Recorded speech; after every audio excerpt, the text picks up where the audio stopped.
I'll keep the introduction short and sweet because we're all familiar with Pedro Martinez. He is a son of Chicago. He is a dedicated public servant over numerous administrations, which just proves that he's doing all this for the right reasons. And he's a good man, a great educator, and a great civic leader here in Chicago over so many years. Welcome back to City Club, the CEO of the Chicago Public Schools, Pedro Martinez.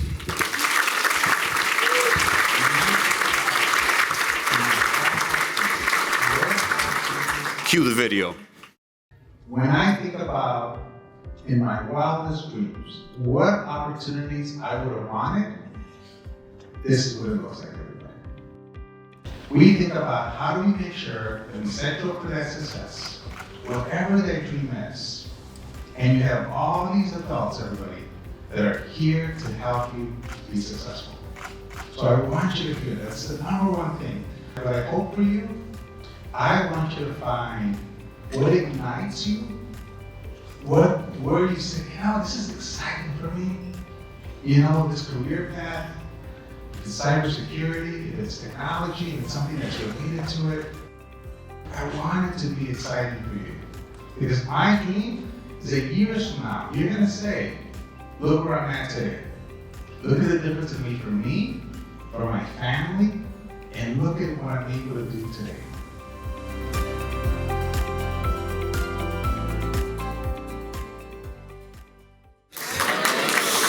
So I got to tell you, I feel a little bit of nostalgia, not only because this is my second time, but 20 years ago, right around July, August, I had just started with CPS, was the budget director, and I got to come to hear Arnie Duncan do his speech here.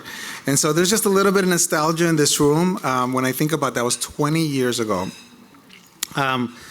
First of all, if there's one thing I want you to hear clearly, what I'm going to talk about today is a reflection of the work. It's a reflection of what's happening in our classrooms. It's a reflection of the amazing team that I have. I want to just, I'm going to ask my team just to stand up. I know they hate this, but please, team, can you stand up? Because none of this is possible without the leadership.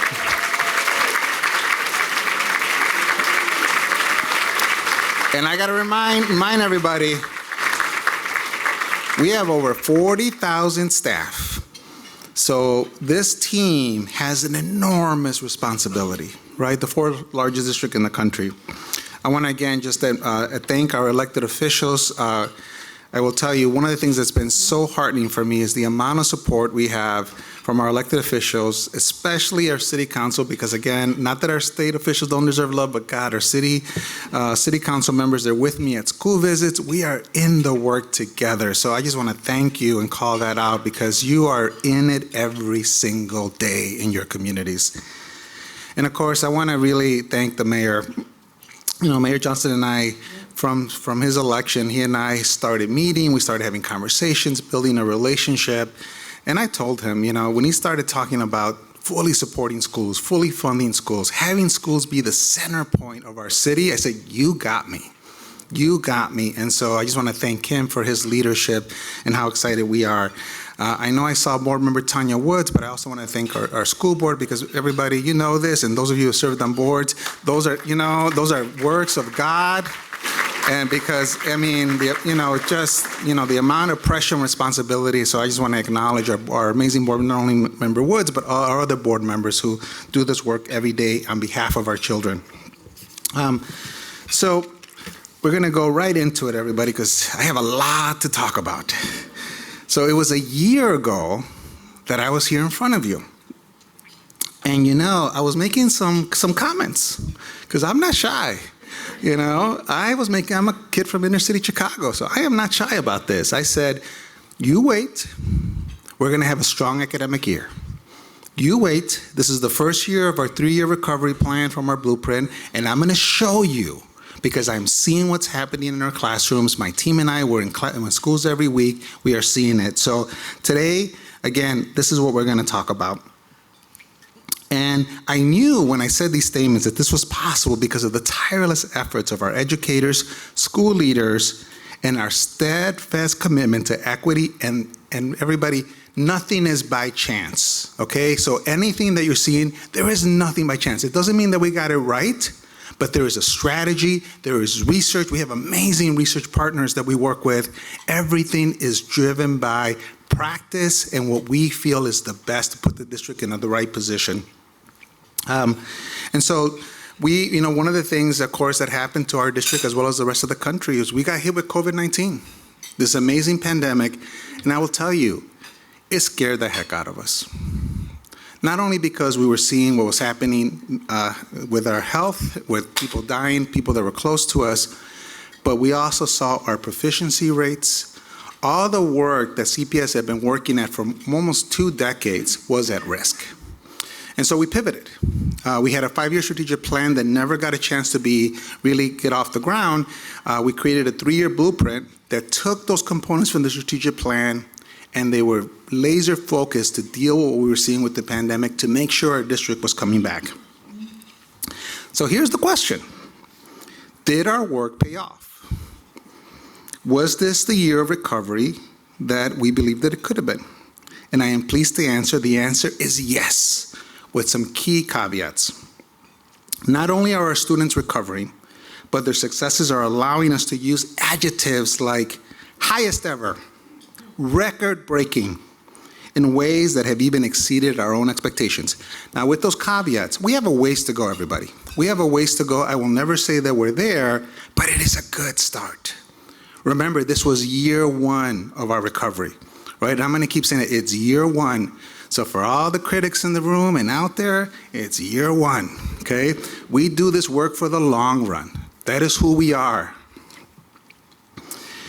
And since we're moving in the right direction overall, our focus now is we're digging deeper into our data to identify those groups that need additional support. Because despite these gains, I will tell you, we are still, and by the way, these gains were led by our students that had the largest gaps, but guess what? Those gaps were wide, they're not gonna get closed in a year. So near the end of my remarks, I'll share more about our strategies we're building to provide equitable access for all students and how this work fits in with our next strategic plan. Go to the next slide. So now I'm going to outline the academic data from the past year. Starting with our youngest students and working up. One of our top priorities over the past school year has been early literacy. We know this, everybody, that we cannot even build on academic enrichment. We cannot even dream for our students if our children they're not proficient readers. So what we do is one of our goals and visions is that we want our readers to be proficient by 3rd grade. By the way, one of my sisters is a kindergarten teacher. She's like, CEO, they got to be proficient by kindergarten. But that's a whole different story. She and I have that debate all the time. But this ensures that they have a strong foundation so they can move forward, and so that, because we know reading is an essential tool. So we knew that during the pandemic, the students that had the highest impact was our youngest learners, and this was specifically with COVID-19. If you remember, parents, those of you who had preschoolers, 3 or 4 or 5-year-olds, remember that experience during the pandemic, right? I remember that experience of trying to get them in front of a computer. Remember how that worked, right? What was interesting is what we saw, everybody, is that our older students actually did better. They actually navigated, and in fact, our survey data even showed they felt more connected to their schools, but yet we saw the rigor suffer because of what was happening during the pandemic.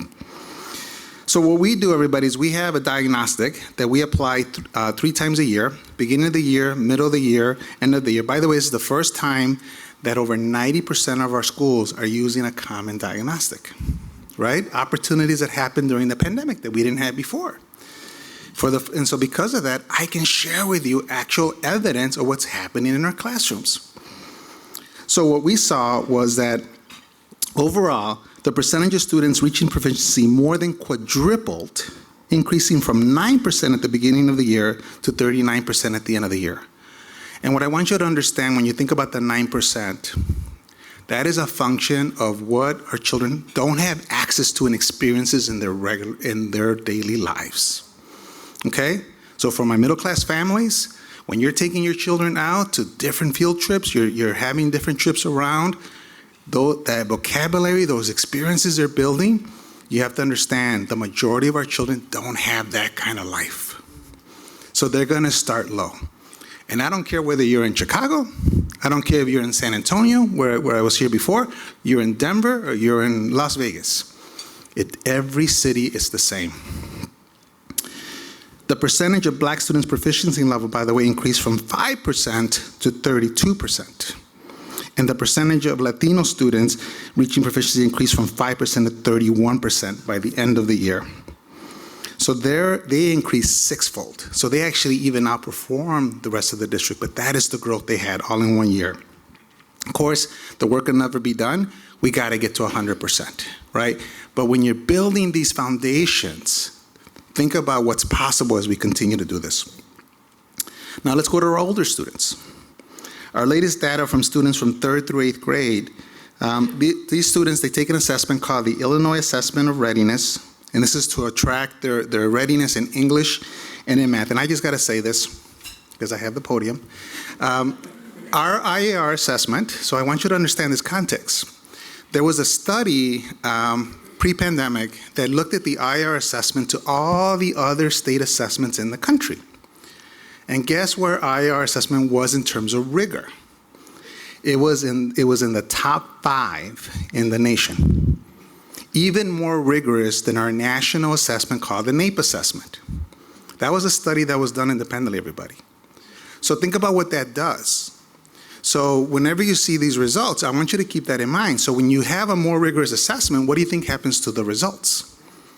But as the children are growing, what do you think that means in terms of the results, right? So I want you to have that context. So the punchline altogether was that we had last year, in our first year of recovery, the largest gain we ever saw on the IR assessment since the assessment started in 2016. Our English language learners had gains of 5.9 percentage points. Our math was less, 2.6 percentage points, but even with that, everyone, we outperformed the state for the first time. In fact, 87% of our schools had gains in reading, 73% had gains in math. It was at scale. And what I want you to think about, because by the way, you know, as parents, we care about this stuff. Trust me, we all do. I just admit it, because you know you look at that information. But what I want you to understand more, it is the evidence of the practices in the classroom. It is the evidence that your children are getting access to grade level content. It is the evidence that children are getting access to the vocabulary. Even the experiences that for most of our middle class and upper income families, you provide that already at home, right? So it is no coincidence that when you come from that family, almost instantly you're at proficiency, right? But I want you to understand that is the gap that our teachers are charged to close. So think about that for a second. That's what our teachers are charged to close. So when you see me being a champion for my teachers, that is why, because I get it. I see it. And by the way, that is not easy to do, everybody, because you're solving for poverty. So God bless all of us, right? How do we solve for poverty? Now let's look at our high school students. Because by the way, and my team will tell you, I shouldn't say this right, Bogdana, but Bogdana has, really has a little bit of a favoritism for elementary school. She does. I have a little bit. You know how, let's be real, parents. You know, you always have that one kid you like a little bit more, you're a little bit more. Be real. No. Be real. Like, you know that's true. You know that's true. You know that was true for you when you were growing up. You know that. I'm a little bit like that with the high schools. I'm a little bit like that. Because, why? Because once the kids are in high school, time is ticking. It is high stakes. Right? So wherever the students are at, we got to meet them where they're at, and we don't have time. The time is running out. I always tell my parents, your child is in elementary school, give us the time. I promise you. Let me prove it to you. But give us the time, I will do right by your child. My seniors, I got a short amount of time. So guess where I spend a lot of time talking to is to my seniors, because I only got that window. And I can't say, hey, I wish I would have came 5 years ago. I wish I would have been here when you were in 8th grade. I would have done this. And it doesn't work, everybody. So this is why this is a big deal. Okay, I want you to understand that. Oops, you know what? I think, did I skip a slide on the middle school algebra first? Sorry. Okay. Sorry, but I'm getting too excited. So before I talk about our high school students, I want to talk about as another amazing strategy, which is our math. So you saw our results earlier. Our math gains weren't as high as our reading. By the way, that's a huge emphasis for this year. But for us, one of the biggest initiatives we have is getting students access to algebra by 8th grade. Why is that? If they get access to algebra by 8th grade, they can get access to statistics, to pre-calculus, to calculus. For those people in the room that are in STEM fields, think about your pathway to get into STEM fields. The only way you're going to get into STEM fields is you got to have that foundation. And again, couple that with science. So for us, this was a big deal. So 2 years ago, more than 20% of our students who were ready for algebra, because we've always had diagnostics, didn't have access to algebra. And by the way, guess which neighborhoods didn't have access to it? Our South and West Side. I'm happy to report everybody, as we stand today, over 98% of our students have access to algebra, more than 1,000 more than 2 years ago. Here's what's even more exciting. So you push up the numbers, so what do you think happens to the passing rates, right? Normally, they go down. You know what happened in our district? The passing rates went up. And what's really even cool, for those students that don't pass, we're seeing success during the summer. It's like a refresher.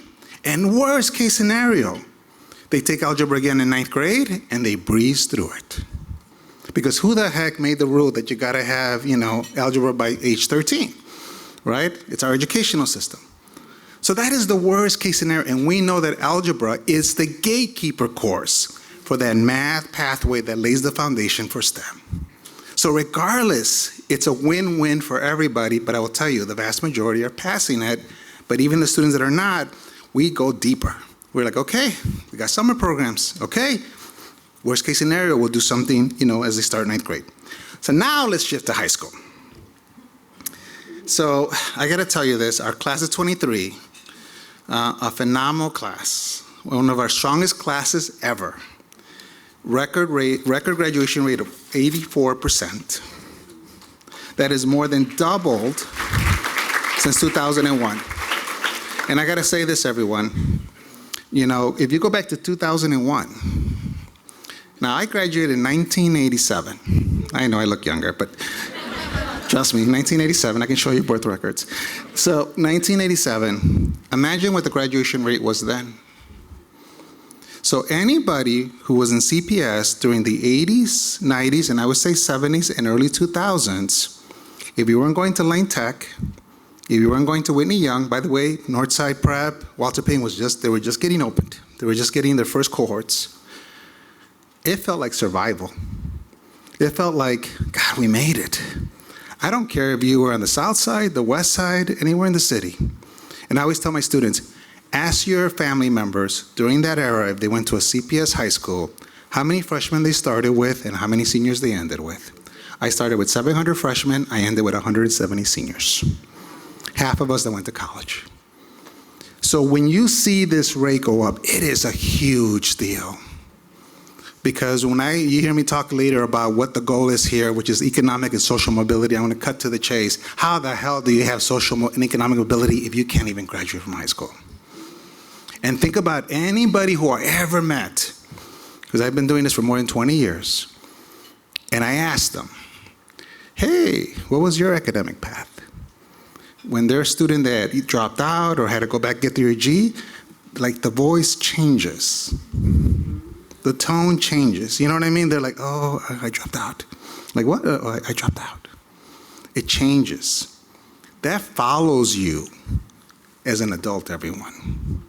That is not something that is just a statistic. It follows you. It follows your confidence level. It follows your identity of who you are. So when our district was at 41%, I want you to understand the consequence that was happening at that time. I want you to understand what was happening in 1987 when I was a senior. Our 5-year rate is actually even higher, 85.6%. And what this means, everybody, is that even for those few students that need a little bit more time, we don't throw them out. We say, you need a little bit more time? But by the way, we take care of it mostly in 4 years, right? But that extra 1%, those are the students that need more. And by the way, we keep working with them. We never give up on them. What's also, on the other side, what's great is that our dropout rate today is now at 5.3%, second only to the 2021 year, which had some anomalies because of the COVID-19 pandemic. Our dropout rate has been under 10% for the last 11 straight years. So I want you to internalize that, what it means for those students who do drop out, right? That's why this number has to be 0. Here's what's really exciting. The class of 23, and by the way, I was going out challenging them because the class of 22 had just broke a record of scholarships, 1.5 billion with a B, and I said, guys, I need you to break that record. I mean, I was literally, my staff would say, I was going out like crazy, talking to the team, like, you gotta do it, you gotta do it. Everybody, boy, did they show me $2 billion with a B in scholarship. Every high school, without exception, had scholarship winners for the first time in our district's history. Every single high school. And we're gonna get into some interesting Q&A, I think, about college and college graduations, but here's what let me give you a punchline. You go to a highly selective college, what do you think their graduation rate is? What do you think it is? 90, close to 100%? Hell, because those schools, they'll do whatever it takes to get you to graduate because their reputation is on the line, right? That's how they charge those high tuitions. Let's call it like it is. And so what do scholarships do? They're the entry to get into those more selective colleges. Call it like it is. Because who is shut out of those colleges? Are kids who don't have the money. Simple as that. Even if you have the academics, you don't have the money. So guess what? And by the way, it's not just tuition. It's not just room and board. It is the books. It is the travel. Parents of college kids, tell me, start itemizing all the costs you spend for your kids. God bless you that you can do it. But imagine a kid who doesn't have any of that. Think about that. That's why this is a big deal. And nearly half of our students graduated high school with more than just a diploma. They graduated with at least one early college and career credential. By the way, this is a big deal, everybody, and this is really about the future of our work. And I'm going to say this because I'm going to repeat it a couple of times. It is not enough for our students of poverty and our students of color to be college ready. It is not enough for them to be career ready. They got to be in it. They got to be in college courses. They got to be in internships. They got to see it. And they got to see it while they're in high school. You know why? Because they still listen to us. Parents, right? Am I wrong? As they get older, do they start listening less to you? While they're in high school, I know they give you attitudes. Trust me, I got a preteen right now, 13-year-old. We're going through that right now, right? 7th grader. They still listen to us. So our counselors, our teachers, they're on them about their grades. They're like, what the heck? You didn't turn in that assignment? Really? I got you into this college course? Because you know that professor's not going to be kind to you? That is what's happening every day in our high schools now. We're helping these students do that. We had over 1,000 students in internships. But I need a lot more to come. So through these credentials, our students earned 125,000 college credits, everybody. A record. So when you think about persistence, which I'm going to talk about in a second, the stronger, I say this to our staff, you got to build their armor. Our higher ed system was never created for our kids. It was never created for kids of poverty. Let's face it, for the women in the room, it was not created for women initially. Let's call it like it is. It was not created. So then when you look at why completion rates are lower for kids of color, for kids of poverty, it was never created for them. The supports were never created. And let's call it like it is. And so how do we solve that? We got to do it together. I have to have them in college courses while they're in high school. I got to build up their armor. I got to build up their confidence. So that way, if they want to switch majors, God damn it, they switch it while they're in high school.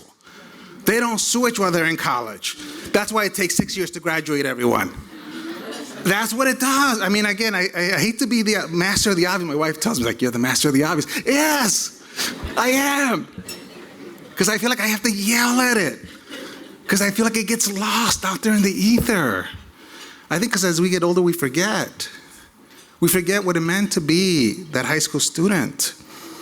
We forget how awkward it was, how confusing it was. Even in the best conditions, think about your own upbringing, how confusing it was. Now put yourself in the shoes of a kid who you're the first one in your family that's thinking about college. You're the first one in your family that is even thinking, God, I know my father wants me to work because they need money, but I want to go to college because I have a dream. I actually have an idea of what I want to do. Think about that, how that feels. In fact, we have seen a 50% increase in the number of students enrolled in college. And today, our number right now, in fact, in 2004, 43% of our schools were enrolled in college, everybody, and today that number is 65. We're right at the national average. Now, we peaked a couple years before, but I will tell you, what's really interesting, when you look at the dips that we had in 2020 and 21, I was getting calls from universities saying, oh my God, what's happening? We're seeing less students, our enrollment is down. They were calling me. And I said, settle down, settle down. They're going through the pandemic. What do you expect the kid? Do you think they're excited to start online at your institution? Settle down, give it a little bit of time. We saw an immediately tick up in 2022. Class of 23 data is not official, but I'll just tell you right now, every college president I'm talking to is saying the opposite now. Oh my goodness, we've never seen more CPS students than today. Oh my goodness, we've never seen more diversity than we're seeing today. And I said, well, college president, that's good to know. I want to know, do you see them better prepared? They said, heck yeah. And you know why? Because they're like, they were in dual credit classes with me. They were actually working with our institution or with our partner in the community colleges. They're like, they are better prepared. So imagine 6 years out from now, what that data could look like, or ideally 4 to 5 years. Even more exciting than this is we know right now, based on our data, that almost 3/4 of our students are actually persisting to college. And everybody, we're still early on this work as we're getting them better, getting them into, making sure that they're in the college experience while they're still in high school. So again, to say this again, our class of 23 was the most successful graduating class that we have seen in the history of CPS. And let me tell you why, even before you clap, let me tell you why this is a big deal. All right, let me rewind the clock. 2019, these students were just finishing 8th grade the spring of 2019. So they started the fall of 2019. What happened during the spring of 2020? Right? What happened? Right? None of us, all of us I think experienced that, right? They spent their sophomore year learning remotely. Spent their sophomore year trying to figure it out, as we were all figuring it out. And then even their junior year, guess what? That's when we hit our peak in COVID. Remember Omicron? Remember that period? So last year was their first year where they didn't have a disruption related to the pandemic. And yet, this is what they did. So now, think about that, how special that is.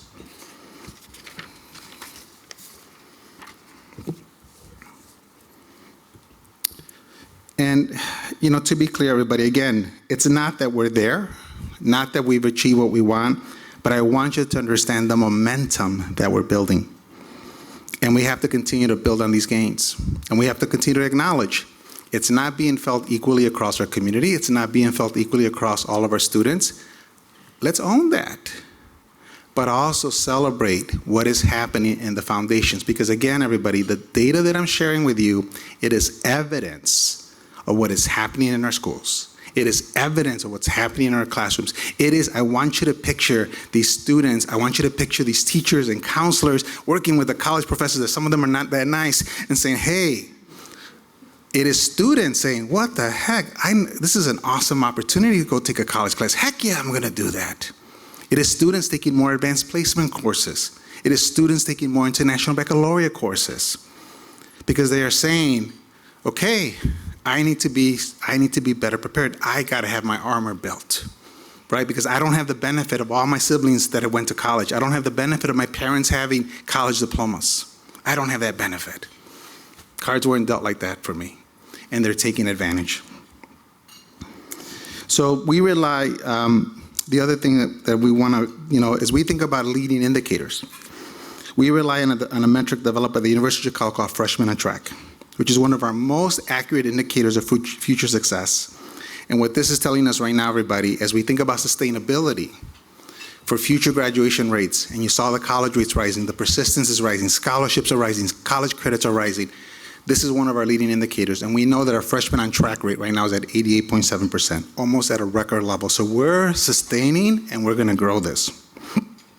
Another cornerstone of our work is our Learn, Plan, Succeed initiative, which creates a post-secondary plan as a graduation requirement of CPS. And by the way, I say this because this was not something that I think was popular when CPS first did it, but we're one of the first districts in the country that said, you're not going to graduate from any of our high schools unless you have a post-secondary plan. And what I want you to understand is, yeah, it's one thing like you actually create a plan, but think about the conversations that are required.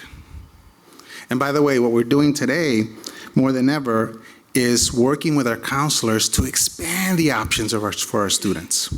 So yes, I will own it, double down. I was here in CPS when we said college will be a North Star for us. I was here. It was 2003. We literally said graduating kids is not enough. They need social and economic mobility. And at that point, everybody, the best answer was college. That was 2003, right? 20 years ago. We know today that there's opportunities with apprenticeships. There's opportunities with trades. We know today that 40% of the jobs in our economy don't require a bachelor's degree, but they require a certification. They require an associate's degree. And then students can build from there. So our counselors, and we do this through our three components that we have around exploration, preparedness, and launch, our counselors work with our students to get them exposure as early as middle school. This is district-wide, so they can see what those options are. And we're working closely with the trades to remove what those barriers are. So again, everybody, this is what I tell students. This is the speech you heard earlier, and I'll talk about what that initiative is in a second. I was addressing students saying, our goal is to find something that drives your excitement. Because if I can get you excited about something, you're gonna work for me. You're gonna work that much harder. And when we do that with these opportunities, that's what's gonna create the success. That's what you're gonna see in the current metrics. A lot of this work relies on partnerships, and there's a few in particular that I want to acknowledge. First, this is our Chicago Roadmap. This is an initiative that started even before I started, that started to really tackle how do we work with the community colleges in a closer way so that we could ensure that our students are better prepared. It's tied, it is grounded by 5 domains. For example, we have an academic readiness and success domain. In the past year alone, in fact, so one of the things we saw, everybody, as part of this initiative is that our students, as they were getting to get into college courses, they were being stuck in remedial traps, stuck in remedial math, remedial English. Today, as we speak, we have more than 3,000 students taking care of remedial English while they're still in high school. And we have a similar number doing it as they are similar in math as well. In addition, we actually have scholarships for them now, and they are driving a dual credit. Now, one of the initiatives that is very exciting, and we call it the Runway 606. So this is brand new. So the video that you saw earlier was me addressing the students. First cohort, 85 students. These are students in a partnership with IIT and the community colleges. They start as juniors in our high schools, are actually getting opportunity to get an associate's degree by the time they finish high school. The goal then is to help them get a bachelor's degree in cybersecurity through IIT up to a master's degree through IIT. And they would do it 6 years from being a junior in high school. So 2 years ahead of schedule. And so this is just an example. When we're taking care of the core work, making sure that, again, they have their access to grade level content, making sure that they don't have to deal with remedial classes. This allows us to build on this work. So imagine, and this is just one example, but we want to do this in healthcare. We want to do this in advanced manufacturing. We want to do this in every major field. We already have an initiative similar to this in education for our future teachers. So this is the goal, is for us to continue to build on this. And again, this is what's possible.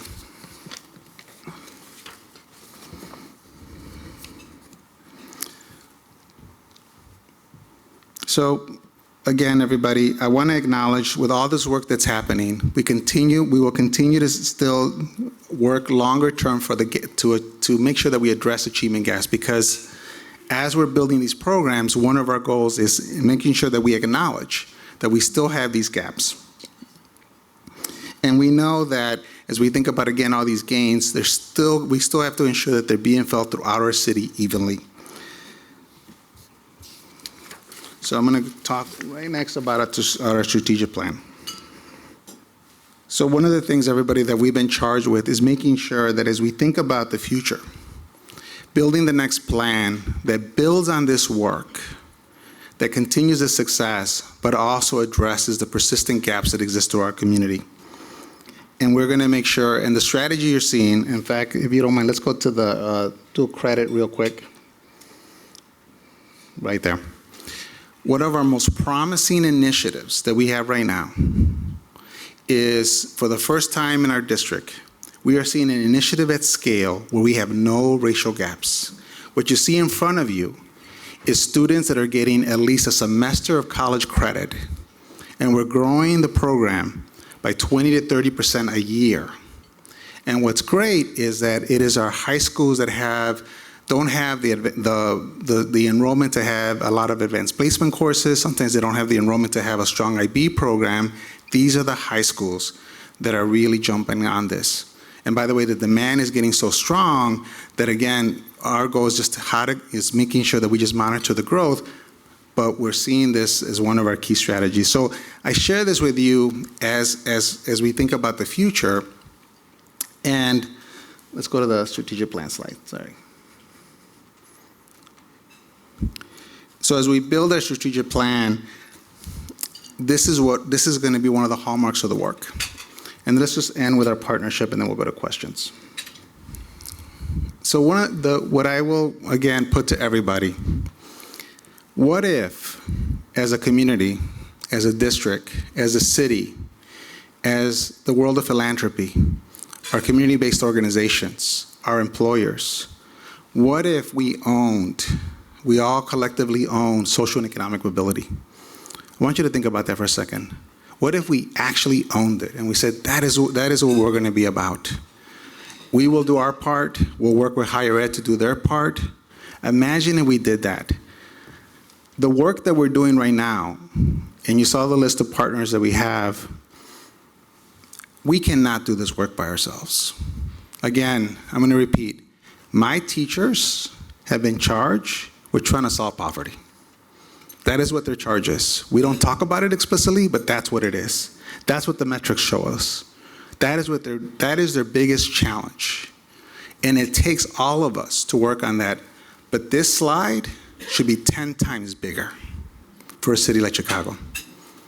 And that's what I'm going to ask of all of you. Because if we can collectively own economic and social mobility, imagine where our city will be. Imagine where your children will be. Imagine where your grandchildren will be.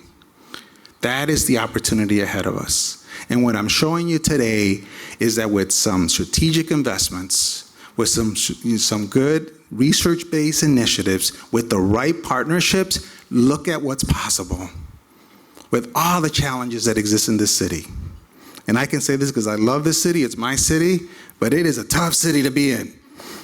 Am I wrong? It is a tough city to be in. But look what is possible. So with that, everybody, we'll go to Q&A. Thank you, everyone.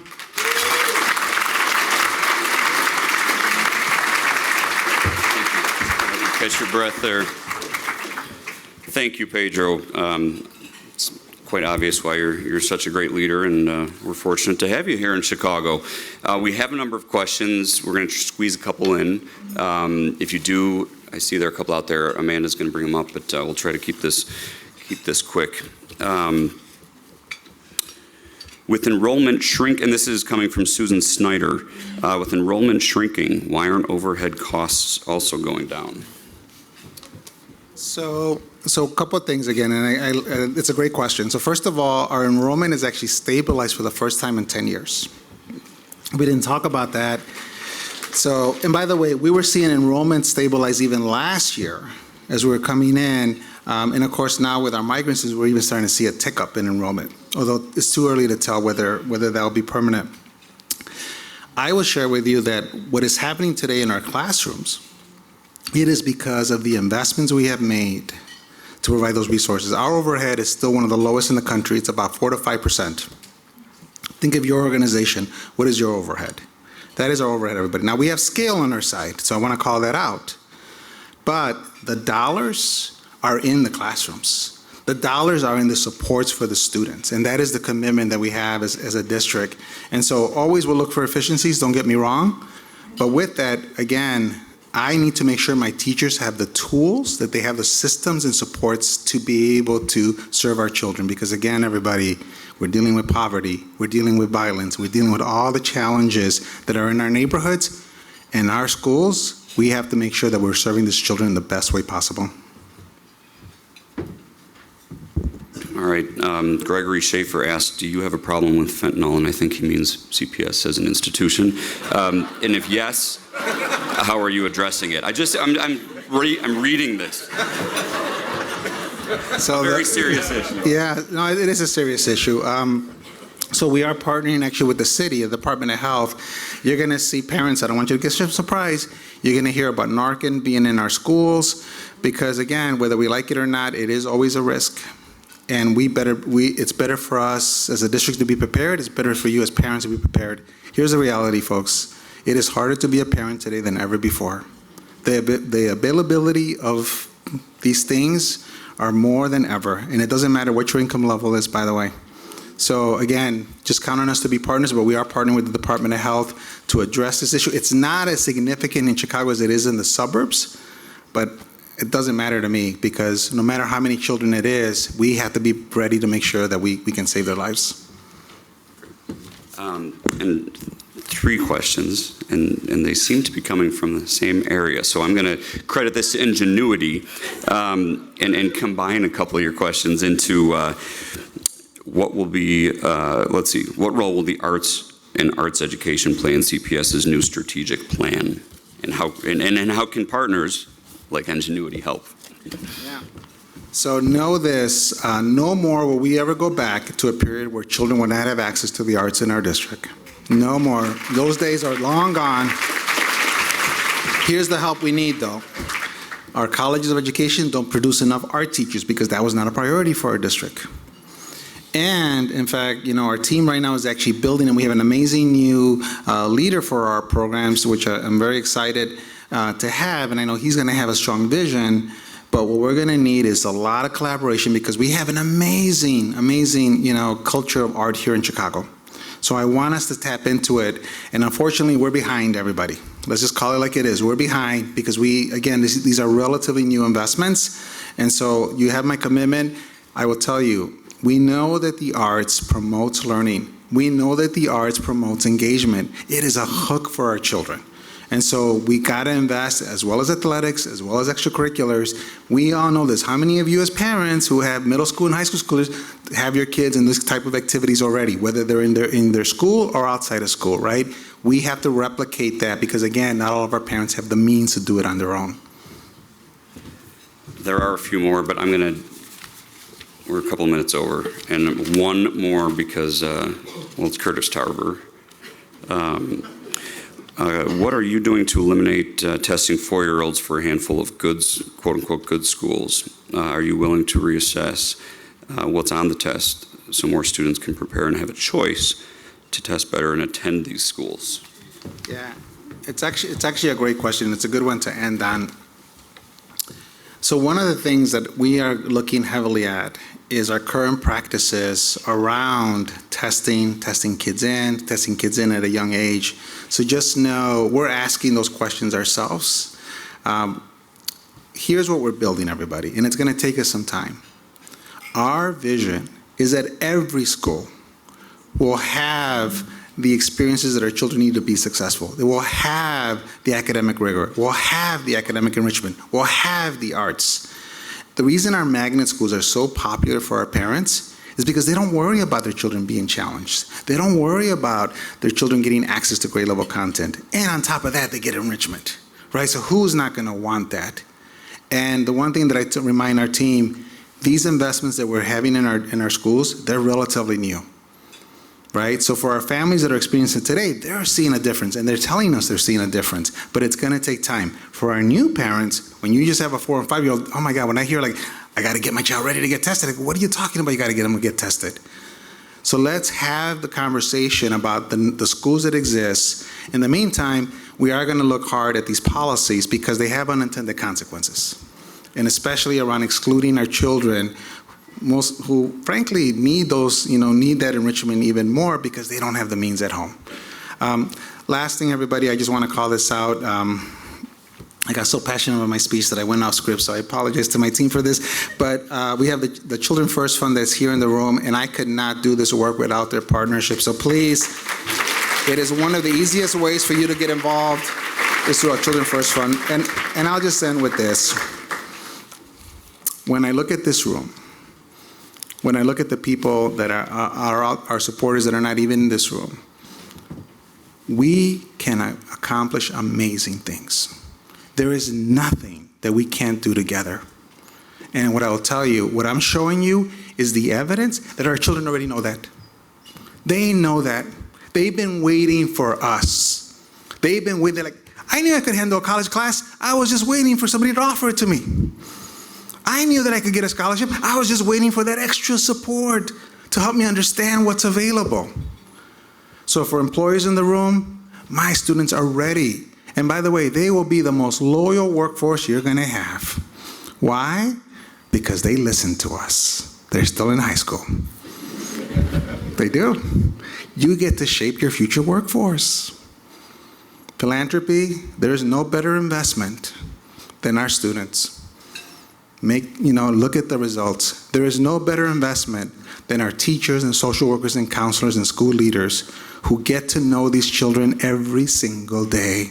And they see them beyond a data point, beyond a stat, beyond a test score. They see them for who they are. And it is the work that we preach. So I will invite any of you, come visit our schools. See firsthand what we're seeing, but double down, invest, partner with us. I am opening the doors to you. Help us build this next strategic plan. Help us make this district what it can be. Thank you, everyone. Thank you. Thank you, Pedro. Awesome. Thank you. Thank you, Pedro Martinez and your team for all the good that you're doing. There's so much good happening out there, and this is proof. So thank you for that. Thank you for sharing it here at City Club. Clearly, there's more to come, and we hope that you'll be back. And there is more to come with City Club. Next week, we have a panel on charter schools on the 12th. On the 14th, we have Commissioner Jamie Rhee. I think there's a long waiting list for that. But please come back, and with so much more to come, we'll see you back at City Club soon. Thanks again.